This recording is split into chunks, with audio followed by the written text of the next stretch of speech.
Database तेजी से treasury थी चुकी है पर इन वक्त उन आईडियूं हायर ना थी। एक महीने जो वो अरसो हो जेकॾहिं ही कम करण पवंदा तो एक हफ़्ते जो कम हो पर ही कन लाटार इनके असां उस्तादन के खिलाफ मज़मून साजिश समझूं था जेस ताईं कि उस्तादन जो मसलो हल नथो थे। ये असो टोकन स्ट्राइक है, ये असो अलामती ऐं पुरमुन एहतजाज है। असां हिन खां पोइ असांजो जेको वॾो स्टेप हूंदो जेकॾहिं असांजो मसलो हल नथो थे सभिनी उस्तादन जूं आईडियूं असांजो को मुतालबो है टोटल जेके 179 उस्तादन उन सभिनी जूं आईडियूं हायर न थींदियूं।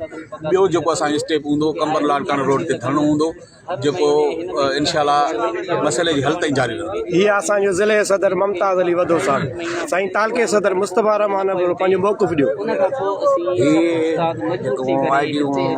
हाँ जो ऑफर आर्डर थे IBR जा थर्ड फेस में इन जो आईडियूं में पयूं ट्रेजरी में थोड़ा अलग इन चालाकियूं जीअं असांखे पैसा मिलनि रुशवत थिया तो उन करे ही धर कयूं वेठा आहिनि। जेको ज़िले सदर चयो आहे उन सां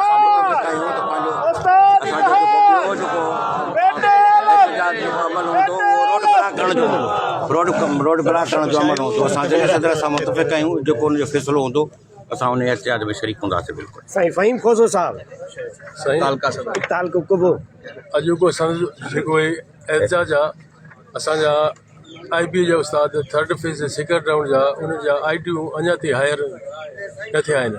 ट्रेजरी वारनि बिल्कुलु जवाबु ॾेई वेठा आहिनि त बाबा असांखे टाइम मिले पोइ छा कंदासीं।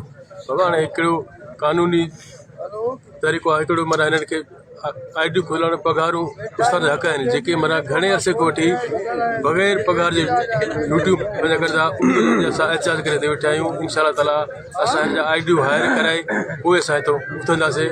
अगरि अॼु असांजा आईडियूं हायर था कनि पोइ असांजो ज़िले सदर जेको लाहेबल जोड़ींदो असां मेन रोड ते वेही पंहिंजो धरणो साड़ींदासीं। थैंक यू हाजी खान सूमरो साईं शदादकोट तालको सदर। जीअं त IBA थर्ड फेस जूं उस्ताद जूं पघारूं 8 महीननि खां वठी वीचारा बेरोज़गार आहिनि। अॻे त पंहिंजो को रोज़गार करे पेट पालींदा हुआ को पंहिंजे बचड़नि जो। हिन वक़्तु उन नौकिरी जे आसिरे में पंहिंजी ड्यूटी बि हिन महिल ताईं हुननि जी पघारूं नथियूं वञनि। उन जे करे असां ट्रेजरी में वेठा आहियूं त उस्तादनि जूं जेके आहिनि त जल्द जेके आहिनि उहे पघारूं जीअं हायर थियनि जीअं उन्हनि में जेकी आहे कशीदगी जेकी ख़तमु थिए।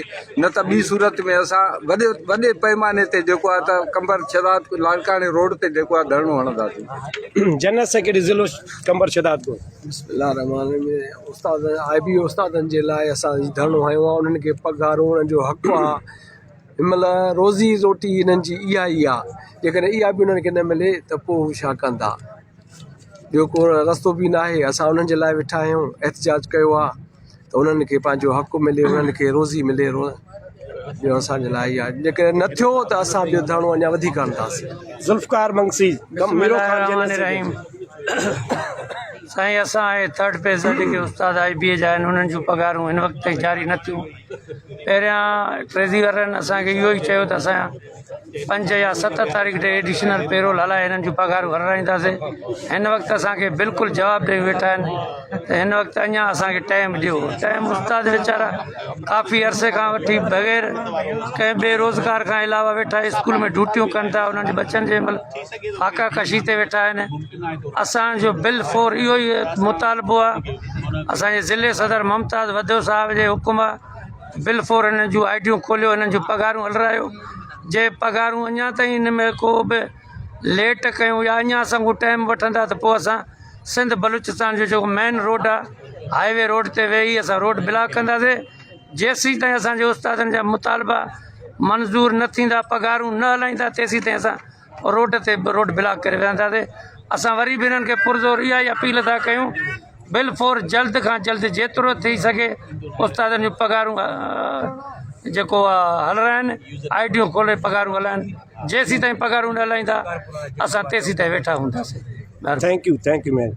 उस्ताद इताद उस्ताद इताद पेटेल पेटेल पेटेल उस्ताद इताद उस्ताद इताद उस्ताद इताद जारी आहे जारी रहंदी जारी आहे जारी रहंदी जारी आहे जारी रहंदी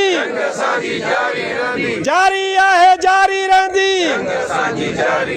उस्ताद इताद उस्ताद पेटेल साईं पंहिंजो मौक़िफ़ ॾियो साईं शमन अली साईं साईं असां वेठे एतिजाज जे अलाक से पगार थी वियो अथनि उस्ताद असां मौक़िफ़ वठो असां तव्हांखे हा साईं बिस्मिल्लाहिर्रहमानिर्रहीम उस्तादनि जो हक़ आहे पगारूं छो त 8 महीननि खां वीचारा पंहिंजे हड़ा वड़ा ख़र्च करे के ॾूराहनि इलाइक़नि में आहिनि के किथे था वञनि के किथे था वञनि कंहिंखे सहूलियत आहे कंहिंखे न आहे हाणे त पेट्रोल पंप वारा पेट्रोल बि कोन था ॾियनि उस्तादनि खे सही 8 महीननि खां उन्हनि जी पूरी फैमिली फाका कशी ते अची पहुती आहे उन्हनि जो राइट आहे नबी करीम सल्लल्लाहु अलैहि वसल्लम जी हदीस मुबारक आहे त मज़दूर खे उनजी उजरत पघर उगण खां सुकण खां पहिरियां ॾियो पर 8 महीननि खां हिननि खे असांजो पघर ई नज़र कोन थो अचे इन जे करे महिरबानी करे असांजी पघारूं जारी कनि न त हिन खां वधीक मेगा प्रोटेस्ट बि कंदासीं ऐं हिन जो हक़ बि रखूं था असां इहो असांजो राइट आहे तो असांजो इहो ई गुज़ारिश आहे त महिरबानी करे असांखे पंहिंजो राइट ॾियनि साईं तव्हांजो नालो जावेद अहमद लगारी किथां आया आहियो साईं तालका सजावल जुणे जो ठीकु साईं महिरबानी ड्राइवर खे चयोसि न भई उहा शहर जे टाइम चवासीं त खई अचे त असांखे 8 शहर जो आहे हेॾे वियो न वठणु खणी वठणु चाबी हुनखे कीअं ॾींदो हुजण वारो वो साईं खणी आया आहियूं न ख़बर आहे